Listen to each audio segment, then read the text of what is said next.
ఇక్కడ వైసీపీ ఏ అభివృద్ధి చేయలేదని చెప్పి చంద్రబాబు నాయుడు పదే పదే చెప్తున్నారు. దాని మీద రాజమండ్రి మేము దురదృష్టవశాత్తు ఏంటంటే రౌత్ గారిని కోల్పోయామండి ఎమ్మెల్యే అభ్యర్థిగా. ఇక్కడ ఎంపీగా 7 నియోజకవర్గాలను చూసుకునే మార్గాని భరతరామ్ గారు రాజమండ్రి దశ మొత్తం మార్చేశాడు ఆయన. రాజమండ్రి నేను మా మేనత్త గారు ఊరండి ఇది. రాజమండ్రి నేను చూసినప్పుడు వేరు, ఇప్పుడు రాజమండ్రి వేరు. ఇక్కడ మోరంపూడి ఫ్లైఓవర్ కానివ్వండి, ఎయిర్పోర్ట్ కానివ్వండి, చుట్టుపక్కల ఉన్న డివైడర్స్ కానివ్వండి, ఏదైనా సరే మార్గాని భరతరామ్ గారు వచ్చిన తర్వాత రాజమండ్రి అభివృద్ధి అన్నది చేంజ్ అయింది.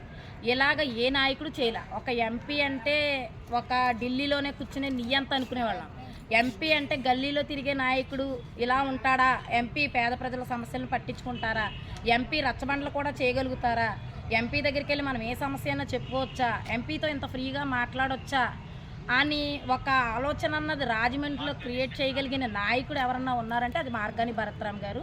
ఇప్పుడు మీరు వెళ్ళి రాజమండ్రిలో చిన్న పిల్లోడిని అడిగినా చెప్తారండి భరత్ గారు ఎవరు, ఏ నియోజకవర్గం, ఎక్కడ పనిచేస్తున్నారని. 7 నియోజకవర్గాల్లో మీరు ఎక్కడికి వెళ్ళినా ఆయన పేరు చెప్తారు, ఆయన ఏంటన్నది చెప్తారు. నేను చెప్పక్కర్లేదు.